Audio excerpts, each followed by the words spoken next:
let's talk about how we're using GIS at Zipline to save lives.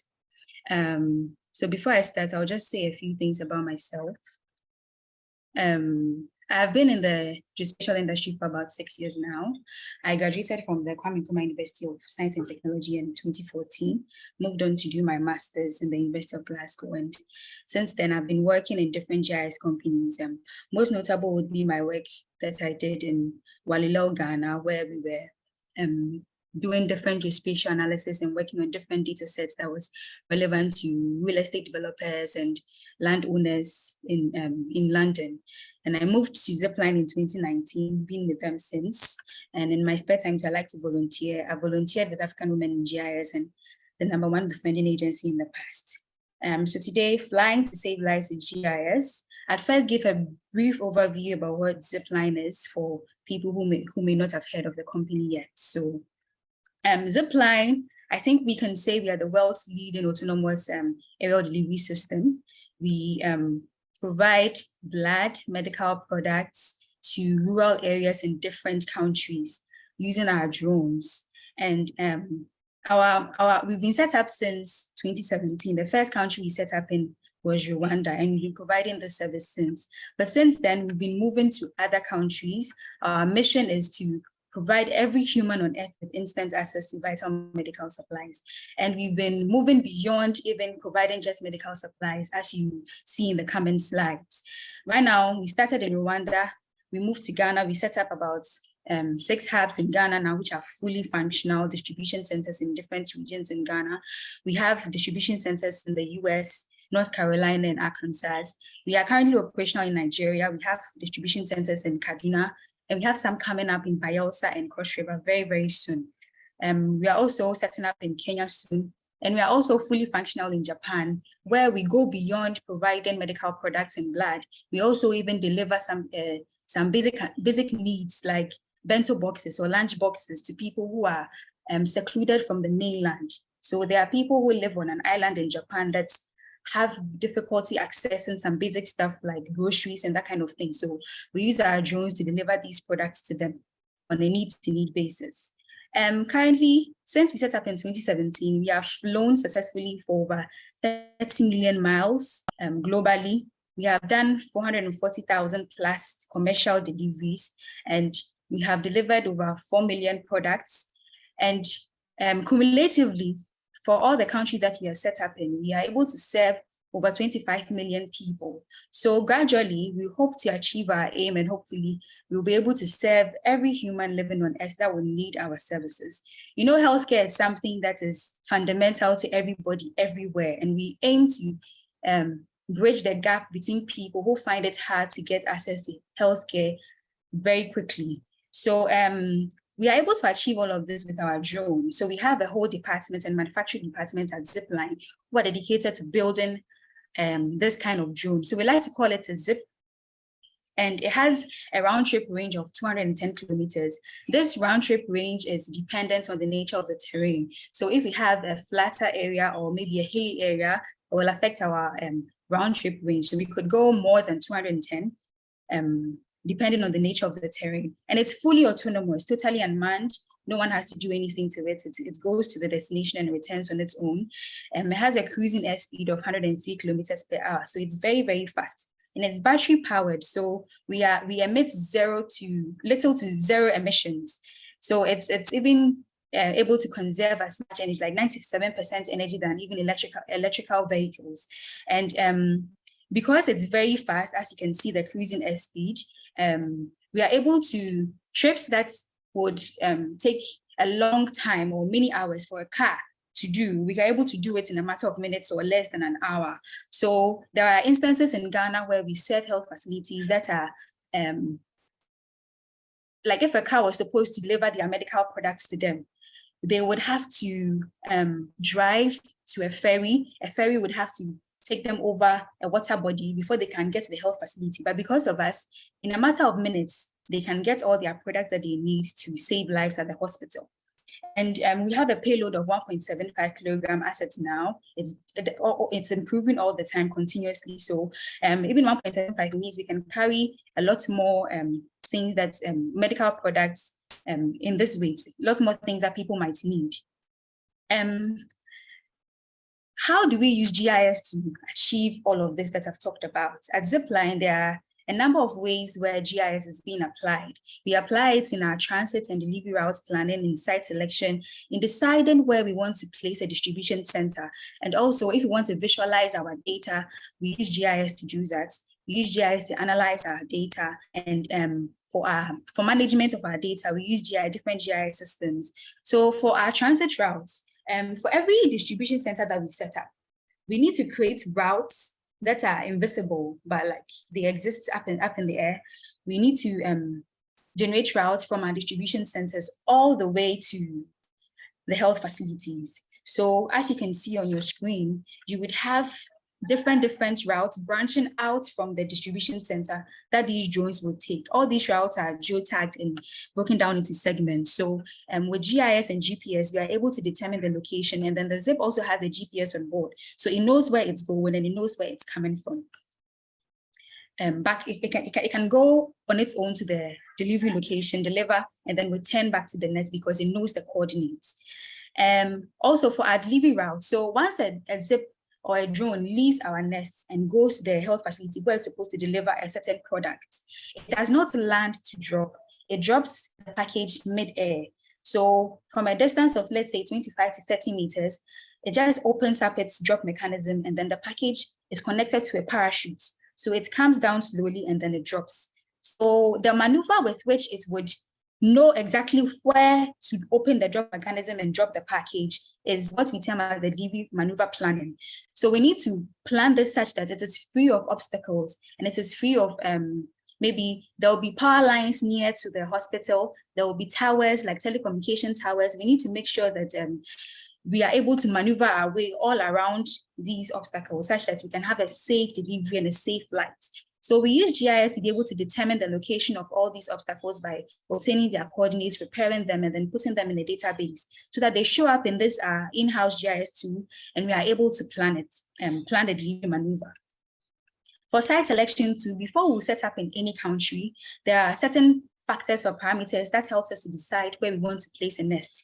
So there are different teams at Zipline. One team is the go-to-market team, which is responsible for making sure that we have we are reaching more people, we are signing up in new countries. So they can just use this tool, go to a certain function in the tool, and then they can just click around, if they want to set up in a potential location, let's say in Lagos in Nigeria, they will just click on the coordinates that they have, and then it will automatically generate a service radius. So these blue circles that you see that are graduated is how far the Zip can go, and it is broken down in and according to the energy that the Zip is expected to use. So the farther it goes, you know that, okay, then it's good that we can set up here. You can see that there are some, if you can see my screen well, there are some little holes. Those are population areas. We try to fly away from dense areas. So we'd only deliver, but then we will not fly over populated areas. So we also need to know where schools are. So we take all of these things out of our service radius, and then the different countries to have areas where we can't fly. So like we can't go close to certain airports. We cannot go close to military areas or prohibited areas. So we would put all this information in our database, and then this tool would generate a service radius, excluding all of that part, so that you can see exactly where we can fly to and the amount of people that we can reach. And then this helps them to make a decision to where to place a distribution center in a certain country. We also help in data visualization using GIS. So this is a dashboard we started creating for the fulfillment operations team in 2020. And then at a glance, this is something we did for Rwanda and Ghana at the time. So they would see the colored dots would represent the health facilities, and they would see where the facilities are located in the country. They can do some filters to see how many facilities per each district in the country or each region in the country. They can see which facilities are performing a certain way.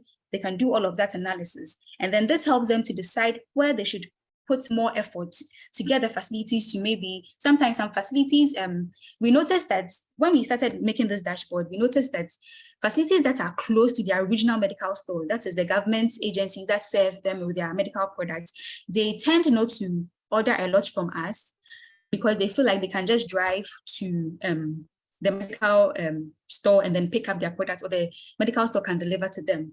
But then when they realize that we are actually faster and we can deliver their products to them in a shorter time than them spending the time to go there. They tend to use us. So you can see that this was in September 2020, and by January 2022, we had signed up a lot more health facilities. Most of them were performing well in that they were using our services. And you can see the relation with this facility and then the RMS. So even those who are even close to the RMS still like to order from us because it's faster to get your product. And it's more convenient because you don't have to spend time driving. You can just pick up your phone or a form, make an order, and then our fulfillment operations team will make sure your order is fulfilled. So we use Arc Online, ArcGIS Pro to make these maps, and it's an amazing way to help the fulfillment operations team to make decisions at Zipline. We also do a lot of data analysis. One of the most important analysis that we do before we set up in any country is population analysis. So our goal is to reach more people. So we need to set up in a place where there are people who need our services, and then there are more people to be served. So we obtain our data from WorldPop. And then this data is used to determine the population coverage in different potential locations. So this is a mock-up we did for Côte d'Ivoire before we decided where we want to set up in Côte d'Ivoire. So for starters, we would usually tackle the rural areas in the country first before we consider the urban areas. We do that because it is most often in most countries in Africa, it is the rural areas that are lacking in access to healthcare. The urban areas, they usually have big hospitals, and it's easy to get healthcare, it's easy to get products, there are pharmacies all around, but the rural areas are mostly left out. So we usually serve them first, and then if there's a need, we go to the urban areas. So as you can see, the very red, the circles there are denoted by certain values that represents the amount of people that live in that area. So the very red areas are highly populated, so it's an urban area. And then I think that's Abidjan, that's the capital city. So it makes sense that it will be highly populated. So we'd go to another area first, and then later we'd serve the populated areas. So this helps the teams at Zipline to decide where we should set up a nest. We also make maps. The maps on the right are maps we made before we set up in Kaduna. So we'd make these maps for the health systems integration team, for the go-to-market team to decide how many nests they want to put in a particular state or a country.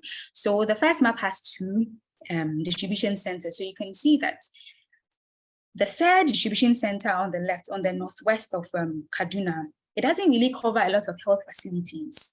So it is prudent for us and cost effective to start with 2 nests, and then later, as we are continuously improving, right now we can fly a range of 95 kilometers in one way. So from our distribution center to the health facility would be 95 kilometers and then back. That's how we have 210 kilometers in total. So 95 kilometers with time, in less than a year or so, we would be able to fly farther. So eventually, all the health facilities in the northwest of Kaduna will also be served. So these are some of the decisions that, because they are having this map, because they can see, they have a visual representation, they can make the decision that, okay, let us start with 2 distribution centers, and then later we will expand to more. And then they'll be able to also put the distribution center in a location where they know that they will reach a lot more people. And these are, the map on the left is also a map that we made for, we make for all our distribution centers for the flight operators, because they like to have a visual of our keep out zones. So the red polygons you see there, the transparent red polygons you see there are keep out zones that we are not allowed to fly into in certain countries. So they can see that indeed we are not flying into these keep out areas, and then they can see the spread of our health facilities and our routes. So in case a civil aviation authority calls and says we need to block certain routes, on a visual glance, they can just go to this map and quickly decide, okay, with this radius, these are the routes that we need to block immediately, and then they'll be able to do that. We also, before all of these things I've talked about is possible, of course, we need data, we need geodata.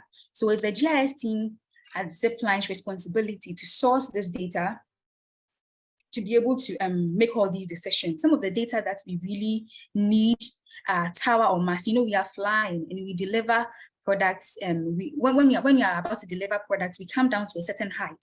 It could be that there are tall features around that area where we need to deliver to. So to be able to deliver safely, to be able to avoid all these obstacles, we need to have all these data sets together in our database. So we source this data publicly, sometimes from open sources. Sometimes we talk to government agencies, the civil aviation authorities in different countries give us access to the data. We talk to private organizations who can help us. OSM is a very good source for data for us. We verify the data, we validate it and make sure that if a coordinate is pointing to a tower, indeed, there's a tower there before we upload it into our database. So in our database, you see different data sources showing where airports are, and then we put a certain buffer around the airports. So a country can decide to tell us that for international airports, stay away at least maybe 10 nautical miles from the airport, do not fly into that area. So we need to have that information in our database so that we do not we avoid all those areas. And then there are, of course, there are some countries that have military zones, prohibited areas, restricted areas, or areas that are classified as dangerous. So we don't fly into such areas. So we need to have all those information in our database. We do not fly over schools. It's a safety measure for us, a very important risk factor. So we do not fly over schools. So we need to have the location of schools in our database.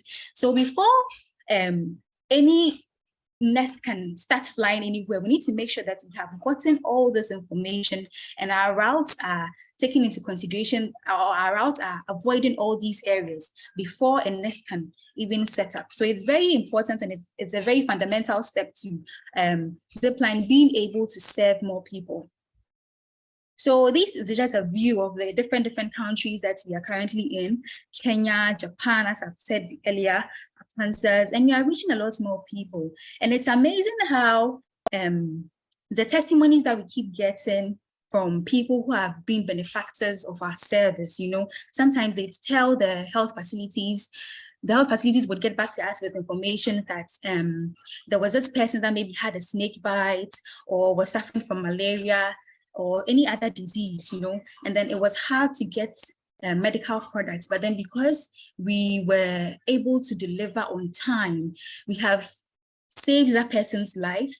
We have been able to reduce maternal mortality in many rural areas in Rwanda, because when they are going to deliver, we can deliver blood to them in a matter of minutes. So initially, when the person would have to wait, or maybe there's no access to blood, so they will lose a life. Now they know that in case we need blood, we just pick up a phone, call Zipline, and then our products will be delivered, and then this person's life will be saved. So there are many testimonies around the world where people are attesting to the fact that Zipline is making a difference in their areas or in their lives. And it's amazing what GIS has done to make sure this is a reality.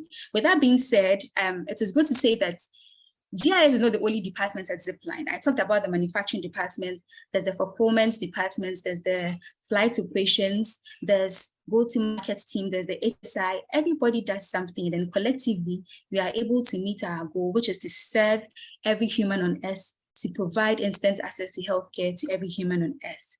And this is what we've been doing since we set up in 2017. As I said earlier, when we are going to deliver, we deliver from a certain height. Our packages are attached to a parachute and then they drop. We are continuously improving. So in the future, how we deliver is probably going to change. It's going to be better. It's going to be more efficient. We are going to expand into more countries. And it means that our workflows as a GIS team also has to change to meet the rate at which we are growing. So of course, automation is in our future. GIS is not all about, I think everyone here will agree with me that GIS is not all about clicking some buttons or moving things around, dragging and dropping things, but then automation is gradually becoming a more important aspect of GIS. So we are definitely building our capacity to be able to program things, make sure our processes are all automated, such that as the company is still scaling, we can also scale alongside with them. You can check out our website, flyzipline.com, if this interests you. Feel free to Google the company, find out more, check out our careers page. You might be coming to a country that you are in, and if you're interested in joining us, please feel free to apply for any roles that you're interested in, and we'll always be happy to have you. So this is my presentation. I hope you've learned something new. I hope you're aware of how GIS is being used to save lives. I always say this. I always thought saving lives was limited to doctors, nurses, health professionals. But since I joined Zipline, on a day-to-day basis, I use my skills, the rest of my team members also use their skills to help save lives in our own small way. So GIS goes beyond what we may know. Other presenters have talked about other ways that they are using GIS to promote healthcare in their countries. So GIS is doing a lot of things, and if this interests you, please feel free to check out our careers page, and we are always happy to have you. So at end here, if anyone has any questions, Omowonola, does anyone have any questions? Wow. I'm lost for words. Yeah, thank you so much for this interesting conversation. Like, this is very, very interesting, and it's good to see what Zipline is currently doing, and how, you know, you are spreading your tentacles across, you know, countries in Africa. It's so interesting to see. Yeah, thank you so much, Priscilla. Let me see, do we have any question? So there's a question from Temitope Omowumi. Says, what altitude do Zipline drones fly? So it's from the ground, we fly around maybe 400 meters above the ground, but we don't go into so, you know, airspaces are designated per every type of aerial vehicle. So we do not fly as high as helicopters or as high as planes. Yes, so from the ground would be about 400 from the ground. Yeah, that's how high we fly. But then when we are going to deliver on transit, that is our height. On transit, we come down to as low as maybe 25 meters, 30 meters to drop a package. And then we go back up high to about 400 meters and then come back to the nest. So by nest, I mean distribution center, sorry. Okay. So how does the weather condition affect the drone every rain specifically? Yeah, so our drones are built such that wind, rain is not a problem. They are fortified to be able to fly through. I think wind is our major issue, but rain, hail, we are able to fly through it. So we usually set up our before we set up a distribution center, one of the analysis that the weather team would do is to determine which angle or position our launcher should be. So our drone lifts off from something we call a launcher. So with position is such that it is facing the direction where the wind is behind us, and it will propel us further, not against us. So if wind is in our favor, it is really not a problem. We can deliver, and rain is never a problem. We're able to deliver. So yeah, we have a team that is always on top of making sure that we deliver safely. So weather is always in. Yeah. Okay, because we are behind time, so I'm just going to ask this last question. How has the relationship with regulators been, especially Nigeria? Okay, so that is a tricky one. We've had countries where the civil aviation authorities were so cooperative. It was very easy to get information. And in Nigeria, our experience was that they are willing to give us the information, but it takes time, you understand? Because it has to go through so many authorities before it gets to us. So the data is, everybody we've spoken to so far, I've had a call with, I think someone, I don't remember his name now, but he was with NAFO, if you know that organization, NAFO in Nigeria, and they were so willing to give us the information, just that they have to communicate with your, I think we wanted power line information, so they need to communicate with your, the organization or the body in charge of your electricity data before it gets to us. So it's good, it's just that it takes time. That has been our experience so far in Nigeria. Yeah, thank you so much, Priscilla. And I think one thing that you mentioned was like the effort is not just from just GIS Team, and that takes us to the next session, where we're going to be discussing about non-technical, you know, career for GIS, like non-technical career session, where we are going to listen to people, experts who currently do not do they are GIS professionals, but they are not in the technical part. So they are going to share with us, you know, what other professionals they work with, and how they are also able to, you know, finish up project, not just with technical support for GIS. So we're not able to take more questions now. I see there are still people who have their hands raised, but because of time, we are not able to take questions. If you want to reach out to Priscilla, you can chat her up from the lobby. You can just connect with her from the lobby and chat her up. So next session. Bye.